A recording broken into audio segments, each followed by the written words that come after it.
కేసీఆర్కు కవిత సంచలన లేఖ.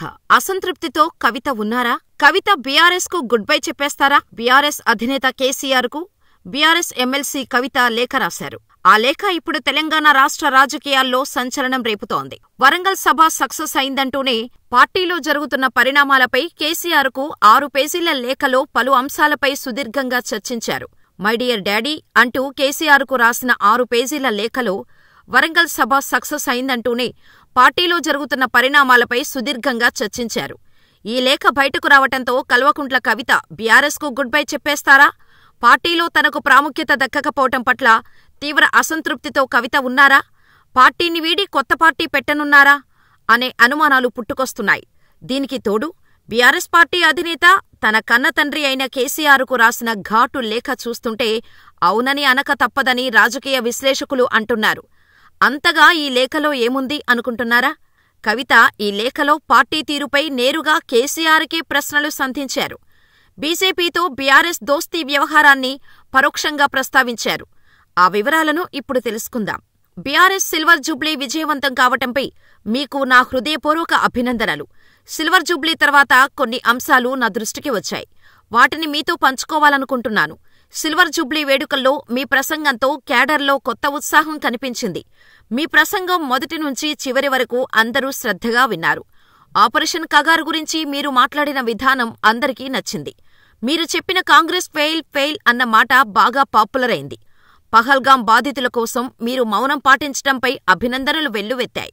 రేవంత్ రెడ్డిని మీరు పేరు పెట్టి విమర్శించకపోవటం అందరినీ ఆకట్టుకుంది. రేవంత్ రోజూ మిమ్మల్ని విమర్శిస్తున్నా మీరు గౌరవంగా స్పందించారన్న అభిప్రాయం అందరిలో నెలకొంది. తెలంగాణ అంటే బీఆర్ఎస్, తెలంగాణ అంటే కేసీఆర్ అని మీరు మరింత బలంగా చెబుతారని చాలామంది అనుకున్నారు. తెలంగాణ తల్లి విగ్రహం మార్పు, రాష్ట్రగీతంపై మాట్లాడతారని ఆశించారు. అయినప్పటికీ నాయకులు, క్యాడర్ మాత్రం మీ సభ మీద సంతృప్తిగా ఉన్నారు. పోలీసులను మీరు హెచ్చరించిన మాటలు బాగా గుర్తుండిపోయాయి అని పాజిటివ్ పాయింట్స్ వివరించిన కవిత నెగిటివ్ పాయింట్స్ కూడా చెప్పారు. ఉర్దూలో మాట్లాడకపోవటం, వక్ఫ్ బిల్లుపై మాట్లాడకపోవటం, బీసీలకు 42% రిజర్వేషన్ విషయాన్ని ప్రస్తావించకపోవటం, ఎస్సీ వర్గీకరణపై మాట్లాడకపోవటం అని తప్పులను ఎత్తిచూపుతూనే పాత ఇన్ఛార్జీలకు బాధ్యతలు ఇచ్చిన కారణంగా కొన్ని నియోజకవర్గాల్లో సరిగా ఏర్పాట్లు జరగలేకపోయాయి. తెలంగాణ ఉద్యమంలో పనిచేసిన క్యాడర్ను పట్టించుకోలేదు. పంచాయతీ ఎన్నికల బీఫారాల విషయంలో పాత ఇన్ఛార్జీలకే బీఫారాలు ఇస్తారని ప్రచారం జరుగుతోంది.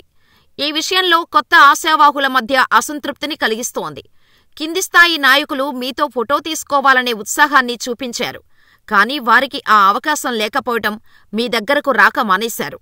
కొంతమందికి అనే ఫీలింగ్ ఉంది. దయచేసి అందరికీ అవకాశం ఇవ్వండి. 2001 నుండి మీతో ఉన్న సీనియర్ నాయకులకు స్టేజ్ మీద మాట్లాడే అవకాశం ఇస్తే బాగుంటేదన్న అభిప్రాయం ఉంది. ధూమ్ధామ్ కార్యక్రమం క్యాడర్ను ఆకట్టుకోలేకపోయింది. బీజేపీపై మీరు 2 నిమిషాలే మాట్లాడటం వల్ల బీజేపీతో బీఆర్ఎస్ పొత్తు ఉంటుందనే ఊహాగానాలు ఊపందుకున్నాయి. కాంగ్రెస్ కింద స్థాయిలో ప్రజాభిమానం కోల్పోయింది. కానీ బీజేపీ ప్రత్యామ్నాయంగా ఎదుగుతుందన్న అభిప్రాయం క్యాడర్లో ఉంది. ఎమ్మెల్సీ ఎన్నికల్లో పోటీ చేయకపోవటం వల్లే బీఆర్ఎస్ బీజేపీకి సహకరించిందంటూ కాంగ్రెస్ ప్రచారం చేస్తోందని కవిత లేఖలో వివరించారు. దీంతో కవిత కేసీఆర్కు రాసిన బహిరంగ లేఖ తెలంగాణ రాజకీయాలలో సంచలనం సృష్టిస్తోంది.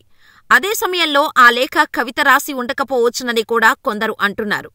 కన్నతండ్రి అయిన కేసీఆర్తో ఏ విషయాన్నైనా ధైర్యంగా చెప్పే చనువు, స్వేచ్ఛ ఉన్న తన అభిప్రాయాలు, అసంతృప్తిని ఆయనకు లేఖ ద్వారా తెలియచేయాల్సిన అవసరమేముంటుందని ప్రశ్నిస్తున్నారు. అయితే ఇటీవల కాలంలో పార్టీ లైనుకు భిన్నంగా కవిత చేస్తున్న ప్రకటనల కారణంగా కేసీఆర్తో భేటీకి కవితకు అవకాశం లేకుండా పోయి ఉండొచ్చని, అందుకే బహిరంగ లేఖ రూపంలో తన అభిప్రాయాలను, అసంతృప్తిని వ్యక్తం చేసి ఉంటారన్న చర్చ కూడా రాజకీయ వర్గాలలో జరుగుతోంది. మరి మీరేమనుకుంటున్నారు? ఆ లేఖ కవితే రాసి ఉంటారని అనుకుంటున్నారా?